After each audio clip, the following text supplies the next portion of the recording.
ओल्या नारळाच्या वड्या तुम्ही बऱ्याचदा खाल्ल्या असतील, पण आज मी बनवते सुक्या खोबऱ्याच्या वड्या।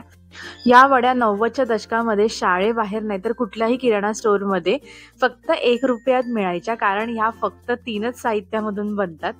तर अशा झटपट वड्या आज मी तुम्हाला दाखवते।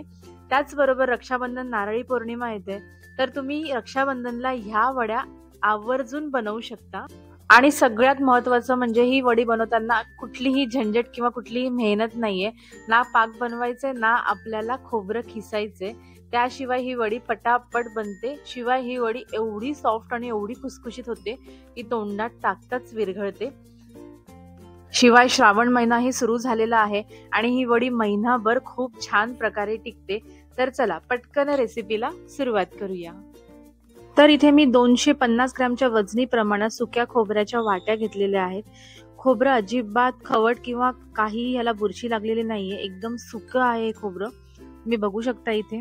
आता या खोबऱ्याचे आपल्याला पातळ पातळ असे काप करून घ्यायचे। त्याची काळी पाट आहे ना मागची, ती आपल्याला अजिबात काढायची नाहीये, कारण त्याच्यामध्ये भरपूर जीवनसत्व असतात। जास्त करून यामध्ये ब जीवनसत्व असतात, त्यामुळे अजिबात मागची काळी पाट काढायची नाहीये, ती पण आपल्याला संपूर्ण घ्यायची आहे। तर इथे आता आपले सर्व काप जे आहेत ते इथे काढून झालेले आहेत। तुम्ही बघू शकता इथे मी सर्व काप करून घेतलेले आहेत असे बारीक बारीक। जास्त मोठे केले तर ते मिक्सरच्या भांड्यामध्ये एकदम लागतात आणि आपलं मिक्सरचं भांडं खराब होऊ शकतं, त्याच्यामुळे ना हे असे बारीक बारीक काप करून घ्यायचे। आता मी मिक्सरच्या छोट्या भांड्यामध्ये एक अर्धी बॅच टाकून घेते, कारण पूर्ण बॅच जी आहे म्हणजे पूर्ण खोबरं जे आहे ते जाणार नाही आणि त्यामुळे बरोबर आपला चुरा होणार नाही। त्यामुळे अर्ध्या अर्ध्या पार्टमध्ये मी इथे मिक्सरला लावून घेते। त्याचबरोबर यामध्ये मी घेते 6 ते 7 वेलची। मी इथे अख्खीच वेलची घेतली। इकडे मी 3 वेलची एका बॅचमध्ये टाकते आणि दुसरी वेलची दुसऱ्या बॅचमध्ये टाकणार आहे। तर तुम्ही बघू शकता लगेचच आपला खोबऱ्याचा किस जो आहे तो तयार झालेला आहे। या पद्धतीने केलं तर तुम्ही लवकरच हा खोबऱ्याचा किस करणार, नाहीतर मग असा किसायला खूपच वेळ लागतो। तर आपण थोड्या वेळाकरता साईडला ठेवून देऊ। आता इथे आपल्याला थोडीशी पूर्वतयारी करायची, तर इथे मी ना एक खोलगट ताटाला असं तूप लावून घेतलेलं आहे, म्हणजे आपली खोबऱ्याची वडी पटकन निघेल। आता इथे आपल्याला एक मोठी कढई घ्यायची आहे। कढईमध्ये इथे मी ना 1 कप साखर घेतलेली आहे। त्याचबरोबर इथे मी घेते अर्धा कप दूध। इथे मी थोडीशी मलाई पण घेतलेली आहे, कारण का मलाईमुळे ना आपल्या बर्फीला खूप छान चव येणार आहे। अशी मस्त मलाईदार अशी आपली बर्फी लागणार, त्याच्याकरता इथे मी अर्धा कप दूध आणि थोडीशी मलाई घालून आपल्याला ही साखर पूर्ण मलाईमध्ये छान मस्त वितळवून घ्यायची। फक्त याचा कलर थोडासा चेंज झाला पाहिजे आणि थोडंसं ट्रान्सपरंट झालं पाहिजे, तोपर्यंत आपल्याला हे कंटिन्यू असं हलवत राहायचंय। आपल्याला इथे कंटिन्यू का हलवत राहायचंय, कारण साखरेचं प्रमाण दुधाच्या मानाने खूप जास्त प्रमाणात आहे, त्यामुळे दूध आपलं फाटू शकतं। त्यामुळे इकडे जरा काळजी घ्यायची आणि आपल्याला कंटिन्यू असं हलवत राहायचंय, जेणेकरून दूध फाटणार नाही आणि साखर पूर्णपणे वितळून जाईल। तर तुम्ही बघू शकता आपली साखर बऱ्यापैकी वितळलेली आहे आणि बऱ्यापैकी मिश्रण जे आहे ते आपलं घट्टसर असं झालेलं आहे। तुम्ही बघू शकता बुडबुडे सुद्धा कमी झालेले आहेत। आता यामध्ये आपण घालून घेऊया लगेचच बारीक मिक्सरला करून घेतलेला खोबऱ्याचा खीस।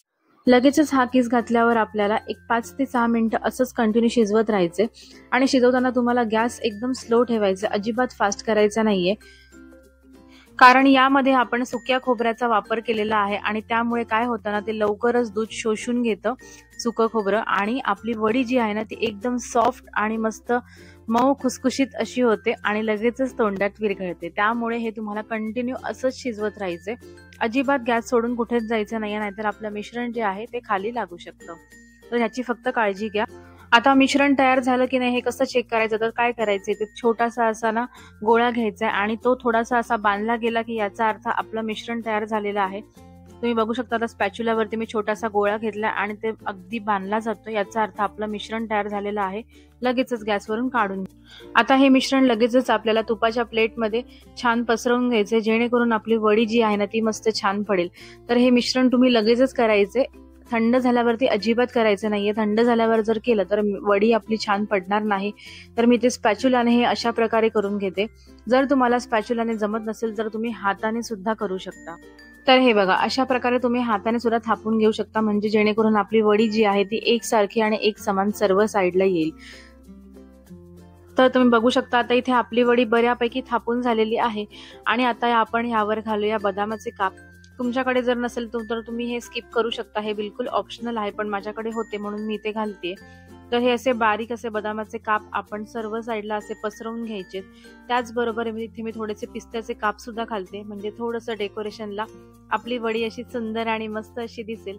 तर हे बघा, अशा प्रकारे वरतून हे काप याला थोडेसे दाबून घ्यायचे, जेणेकरून आपण वडी जेव्हा पाडू तेव्हा अजिबात हे बाहेर निघणार नाही। तर हे बघा, आपलं वडीचं बॅटर जे आहे ते बऱ्यापैकी वरतून थंड आणि खालून कोमट लागतंय। ह्याच टायमाला आपल्याला वड्या पाडून घ्यायच्यात, नाहीतर नंतर वड्या पाडल्या जाणार नाही, कारण त्यानंतर तुटू शकतात। तर मी सुरीला इकडे थोडंसं तूप लावून घेते, जेणेकरून वडी चिटकून वरती येणार नाही। तर ही पण एक चांगली ट्रिक आहे। तर मी अशा वड्या आपल्याला पाहिजे त्या शेपमध्ये पाडून घ्यायचे। तुम्हाला डायमंड पाहिजे तर तुम्ही ते डायमंड पाडू शकता, पण मी इथे स्क्वेअर मध्ये वड्या पाडून घेते। हे बघा, केवढ्या सुंदर अशा आपल्या इझिली वड्या पडतायत, अजिबात मेहनत न घेता। ही वडी तुम्हाला आठवते का? ही वडी शाळेच्या बाहेर फक्त 1 रुपयामध्ये मिळायची, कारण ही फक्त 3च साहित्यामध्ये बनायची, साखर, दूध आणि खोबरं। त्यामुळे ही वडी फक्त 1 रुपयात मिळायची। तर हीच वडी आज मी तुमच्याबरोबर शेअर करते।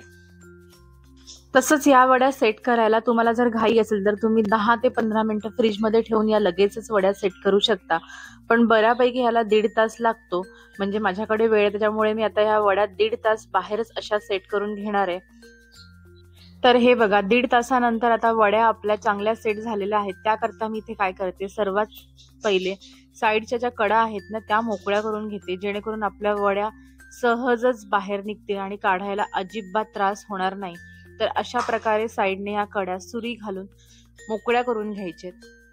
तर हे बघा, सहजच आपल्या वड्या ताटाच्या बाहेर एकदम लगेचच निघतात।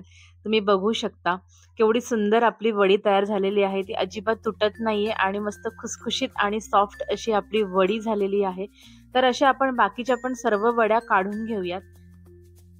तर लगेचच नारळी पौर्णिमा आणि रक्षाबंधन येते, तर ह्या रक्षाबंधनला तुम्ही या वड्या नक्की घरी करून बघा, सर्वांना नक्की आवडतील आणि शिवाय झटपट बनतात आणि ते पण कमी साहित्यामध्ये।